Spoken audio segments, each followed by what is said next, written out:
drapeau. L'autorité militaire passe le détachement en revue.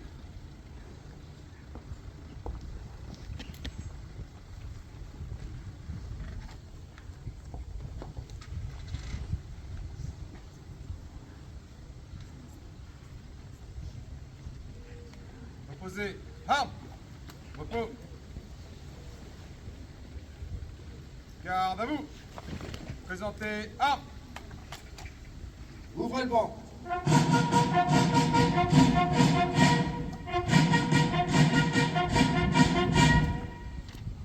Lecture de texte de la Fédération des combattants prisonniers de guerre et combattants d'Algérie, de Tunisie et du Maroc par Longley et Warren des C4.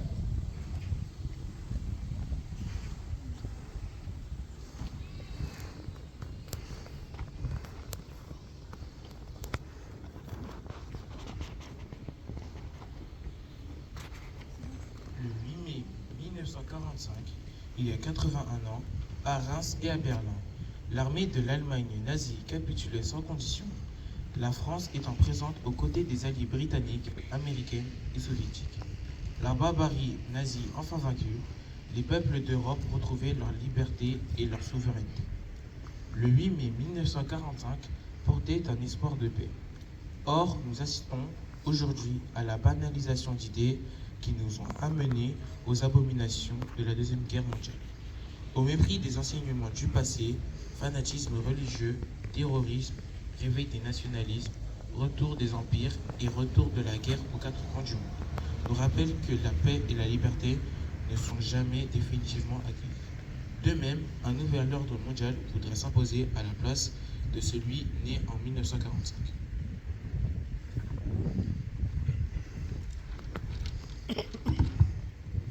À l'occasion du 50e anniversaire de la disparition de René Cassin, prix Nobel de la paix et un des pères fondateurs de la Déclaration universelle des droits de l'homme, approprions-nous sa pensée. Il n'y aura pas de paix sur cette planète tant que les droits de l'homme seront violés en quelque partie du monde que ce soit. La paix est en danger. Fidèle au souvenir de ceux et celles qui ont sacrifié leur vie pour un monde de paix. L'Union française des associations de combattants et victimes de guerre, UFREC, appelle tous nos concitoyens à poursuivre le combat en faveur de la solidarité et de la paix en combattant tous les fanatismes qui menacent la paix, la sécurité des peuples et les droits fondamentaux des hommes, et les gouvernements à respecter le droit international en s'appuyant sur la charte de l'ONU. Vive la République, vive la France.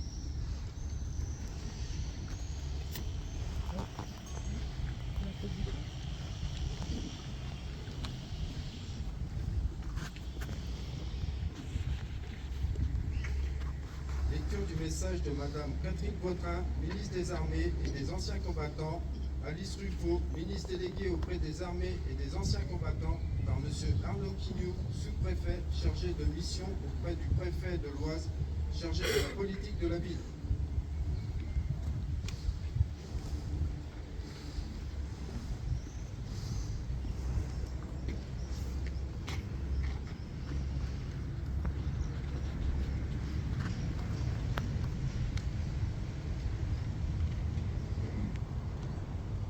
Il y a 81 ans, dans la nuit du 6 au 7 mai, à Reims, était signée la capitulation sans condition de l'Allemagne. Le 8 mai 1945, enfin, après des années d'épreuves, d'horreur et de combats, l'Europe était libérée de l'emprise totalitaire et génocidaire nazie. Libérée par tous les alliés, libérée avec le concours des armées de la France, la seule France, celle qui se bat et ne se rend pas. Ne l'oublions jamais, avant d'être une défaite des armes, la défaite de 1940 fut d'abord une défaite de l'esprit. Marc Bloch, historien combattant de 14, volontaire à nouveau en 39, fusillé en juin 44, avait porté sur les responsables de la débâcle ce constat implacable. Ils avaient estimé très tôt naturel d'être battus. Ceux qui continuèrent de croire à la France n'étaient pas des surhommes. Ce furent les 133 pêcheurs de l'île de Saint, les 52 premières engagés volontaires de Saint-Pierre-et-Miquelon. Ce fut Jacques, Lucéran, lycéen non-voyant de 16 ans, qui rassembla autour de lui les volontaires de la liberté avant d'être déporté à Buchenwald. Ce furent des femmes et des hommes de tous âges, de tous horizons, de toutes convictions, avec leurs peurs et leurs doutes, mais unis par une même exigence, ne pas subir, ne pas céder. Cette résolution était d'abord celle de résister au déni du droit et de la justice. Dès le 3 septembre 1939, rappelle le général de Gaulle, nous avons tiré l'épée, seuls avec l'Angleterre, pour défendre le droit violé sous les espèces de la Pologne. À Londres, sous les bombes du Blitz, à Brazzaville, où l'ordre de la libération est créé, se poursuivit la lutte que ceux qui pressentaient que cet affrontement était une guerre contre l'humanité. Alors que nous célébrons les 400 ans de la Marine nationale, souvenons-nous de l'amiral Muselier, rallié dès 1940 à la France libre et qui lui donna son emblème, la croix de Lorraine. Souvenons-nous des sous-mariniers du Casabianca, déjouant la vigilance ennemie pour armer la résistance en Corse. Et derrière eux, toutes les générations de marins qui perpétuent aujourd'hui notre puissance navale avec le porte-avions France Libre. Souvenons-nous des commandos Kiefer, débarqués à l'aube du 6 juin 1944. Honorons sur les plages de Provence les soldats venus d'Afrique, d'Asie et du Pacifique, tirailleurs, goumiers, spahis de la première armée française menée par le général Delattre de Tassigny, remontant jusqu'à Berlin. Delattre qui, face à ce qu'il appelait les puissances multiples du mensonge, dira « Nous avons découvert tout le prix de notre civilisation en éprouvant sa fragilité ». Rappelons-nous Simone Veil, rescapée d'Auschwitz, qui fit de sa vie une œuvre de réconciliation et de paix. L'idéal européen qu'elle nous lègue fut la réponse à la haine par la force du droit. Cette victoire était celle du respect de la souveraineté de chaque peuple et de la dignité de chaque personne contre ceux qui voulurent réduire notre continent à un empire de maîtres et d'esclaves. Aujourd'hui, pour que plus jamais le pire ne redevienne possible, il nous revient de transmettre aux jeunes qui s'avancent dans la vie, alors que les derniers témoins nous quittent, le patriotisme agissant que le général Leclerc confiait aux hommes de la 2e DB en leur faisant ses adieux. Transmettre cette force morale, la première arme d'un peuple qui sut, au bord de l'abîme, se redresser. Un peuple, le nôtre, que ni le malheur militaire, ni la faillite des institutions, ni le mensonge, ni la violence n'ont pu détourner de son éternelle vocation. Ce sont des mots de Charles de Gaulle dans son discours devant l'Assemblée nationale le 15 mai 1945. Vive l'Europe libre, vive la République et vive la France.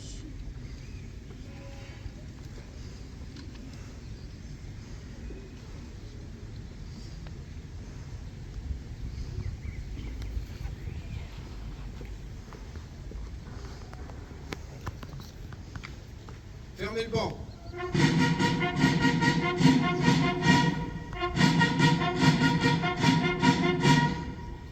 Dépôt de gerbe de M.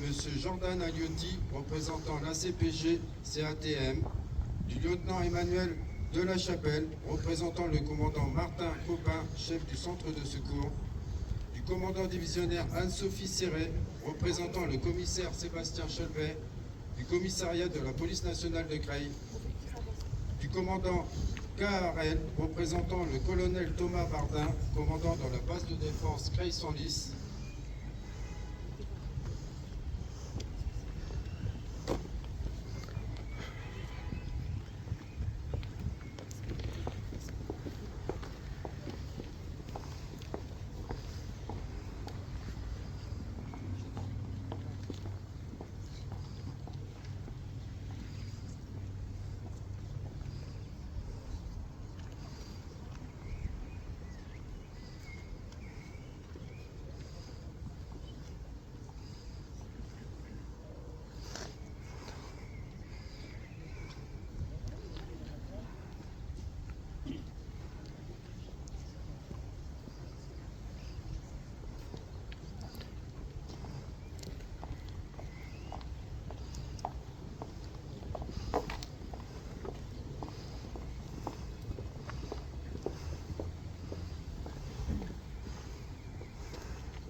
Dépôt de gerbe de M. Annan Akabi, conseiller départemental de l'Oise, de Mme Nathalie Lebas, conseillère régionale représentant M. Xavier Bertrand, président de la région Hauts-de-France, de M.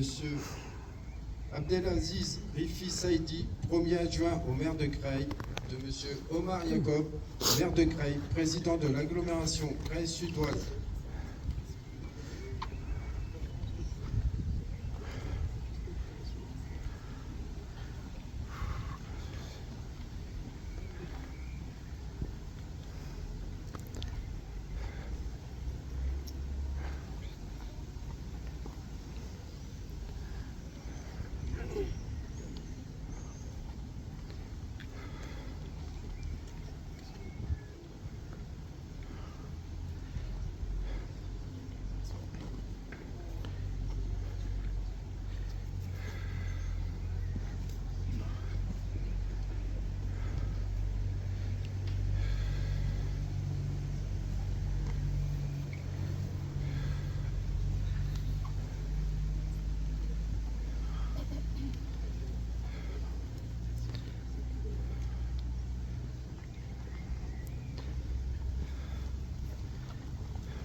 Dépôt de gerbe de M.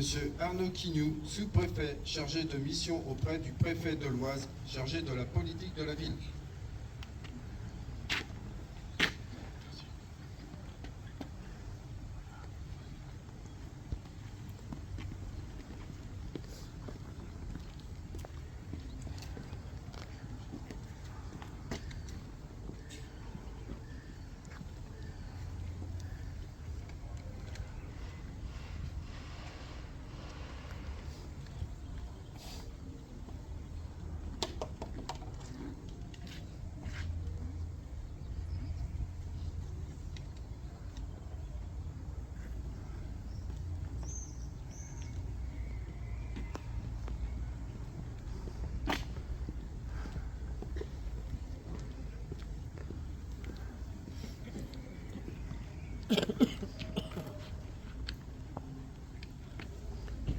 Aux morts.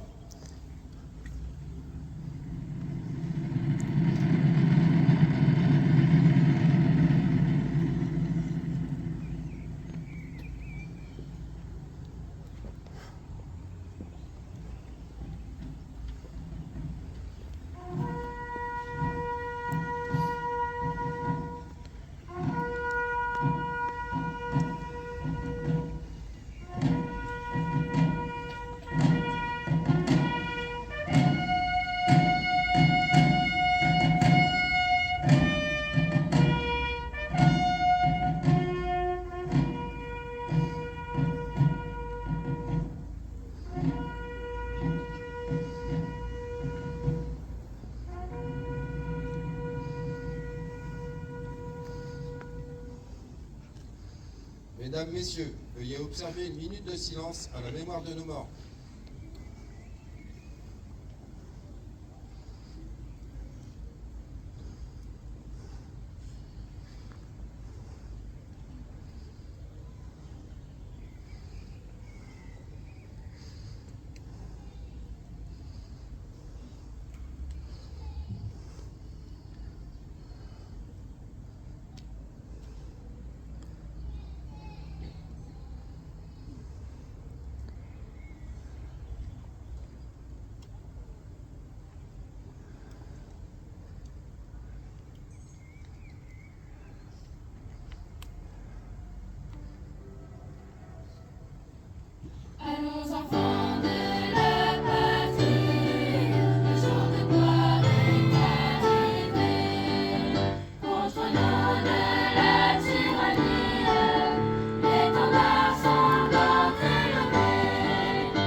Reposez.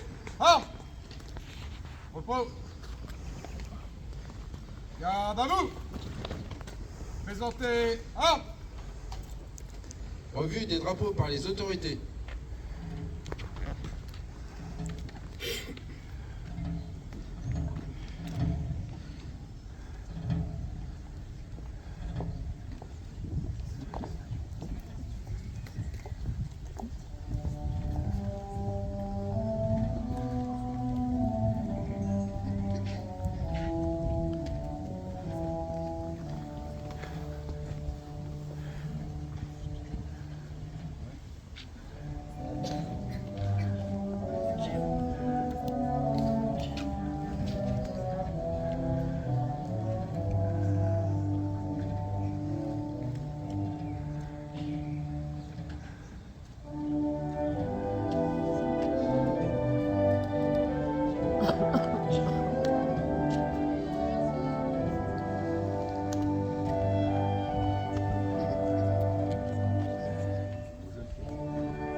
Reposez. Armes.